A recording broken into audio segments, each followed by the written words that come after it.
En el tranquilo monasterio de Saint-Geraud, la sed de conocimiento de Herbert de Aurillac se destacó entre los demás. Reconociendo su potencial, el abad lo envió por un camino de conocimiento mucho más allá de su aldea.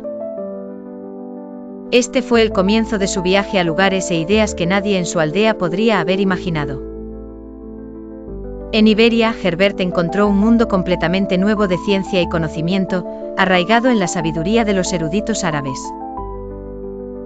Aprendió sobre el ábaco y los números árabes, herramientas que más tarde transformarían Europa. Su brillante mente lo llevó a crear instrumentos que asombraron a quienes lo rodeaban. Sin embargo, no todos vieron sus talentos como un regalo. Comenzaron a circular rumores sobre artes oscuras. El viaje de Herbert de regreso a Francia marcó un nuevo capítulo, trayendo consigo un conocimiento que despertaría tanto admiración como miedo. Comenzó a enseñar lo que había aprendido, pero sus métodos poco convencionales causaron inquietud entre el clero. El conde Borrell II, un noble, reconoció su potencial e invitó a Herbert a su corte. Herbert se volvió famoso no solo por su enseñanza, sino por su genio que podía desentrañar los misterios del universo. Herbert llegó a la catedral de Reims, donde su conocimiento lo llevaría aún más lejos. Sus enseñanzas, que combinaban conocimiento sagrado y secular, desataron debates entre el clero.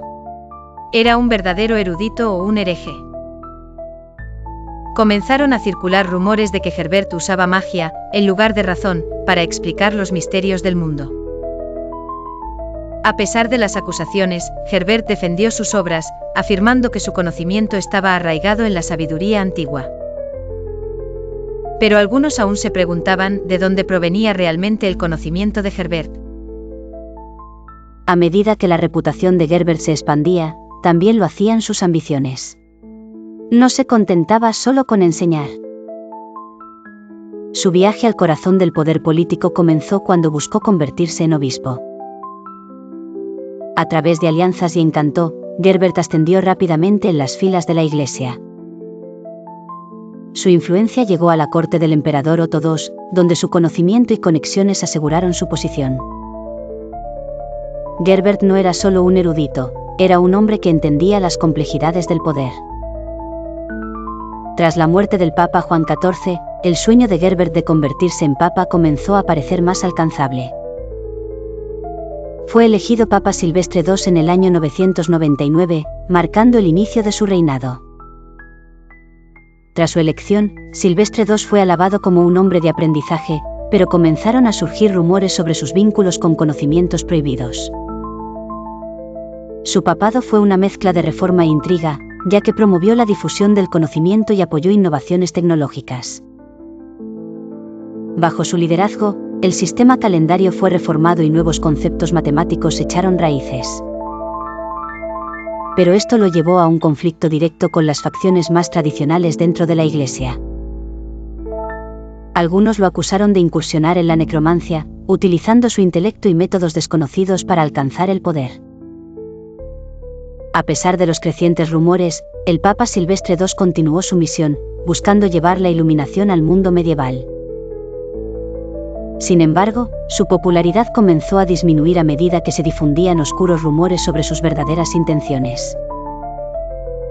¿Era un visionario o un hombre que había profundizado demasiado en los reinos prohibidos del conocimiento? Su reinado estuvo marcado tanto por el progreso como por la sospecha, mientras que quienes lo rodeaban se preguntaban si había cruzado una línea peligrosa. Bajo el mandato de Silvestre II, la Iglesia fue testigo de avances tecnológicos, como la introducción del astrolabio. Pero estas innovaciones no estaban exentas de críticos. Algunos las veían como herramientas del diablo. Los líderes de la Iglesia susurraban que Silvestre había utilizado fuerzas oscuras para traer tal conocimiento al mundo. Su estudio de textos árabes, antes visto como un camino hacia la iluminación, ahora era considerado por algunos como una puerta a la herejía. Herberto, o Silvestre II, se encontraba atrapado entre la búsqueda del conocimiento y el peso de la sospecha. Los rumores sobre su uso de magia crecieron, y los susurros de necromancia acosaban cada uno de sus pasos. Para silenciar a sus enemigos, Silvestre II comenzó a fortalecer sus alianzas políticas dentro de la Iglesia. Pero no importaba cuánto intentara sofocar las acusaciones, las sombras de la duda lo seguían. Un panfleto anónimo apareció, acusando a Silvestre II de invocar al diablo para obtener su poder papal. El panfleto se propagó como un incendio, y pronto incluso los más leales de sus seguidores comenzaron a cuestionar sus métodos. ¿Era un hombre de Dios, o un títere de fuerzas oscuras? Las preguntas solo se hacían más fuertes. Aún así, Silvestre II continuó, persiguiendo su misión de reforma en un mundo que parecía rechazar cada uno de sus movimientos. Pero a medida que su papado se prolongaba, su salud comenzó a deteriorarse, y con ello, su control sobre la narrativa. El una vez gran papa, conocido por su intelecto, ahora se encontraba en las garras de fuerzas que no podía controlar. Su muerte en 1003 no traería paz, sino más bien combustible para el fuego de los rumores. Su fallecimiento solo intensificó la sospecha de que había sido más que un papa, había estado entrelazado con las artes oscuras. Después de su muerte, el legado de Silvestre II fue debatido por historiadores y funcionarios de la Iglesia por igual.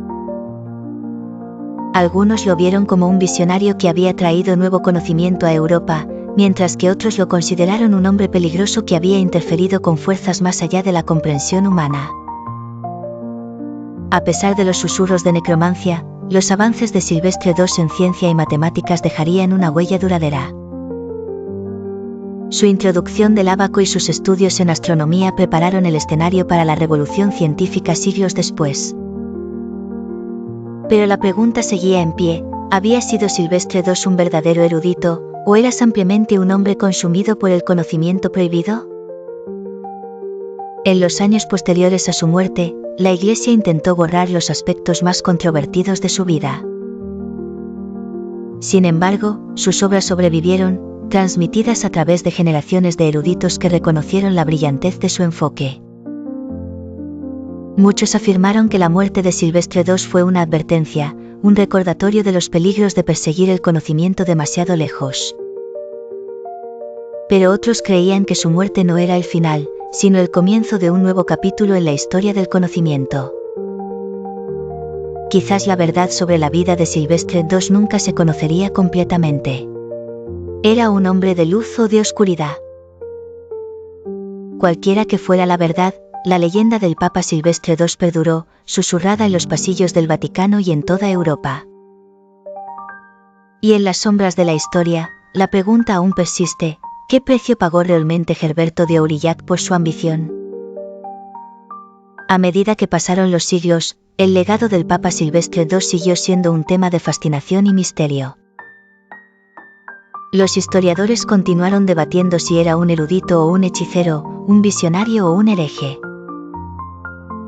Algunos creían que sus obras contenían secretos que aún debían ser descubiertos, ocultos en las páginas de textos antiguos. La Iglesia, siempre vigilante, buscó distanciarse de los rumores más oscuros que habían seguido a Silvestre II. Pero el misterio solo se profundizó, ya que algunos afirmaron haber descubierto evidencia de su influencia continua en círculos ocultos. Su historia fue más que la de un papa, fue un relato de ambición, conocimiento y las consecuencias de buscar demasiado. Ya sea para bien o para mal, el Papa Silvestre II había moldeado el curso de la historia, y su nombre siempre estará vinculado al enigmático mundo del conocimiento prohibido. Hoy, los académicos aún estudian su vida, buscando pistas que puedan llevarlos a la verdad sobre su controvertido reinado. Pero quizás la pregunta más perdurable sigue siendo: ¿fue su legado uno de luz o de oscuridad?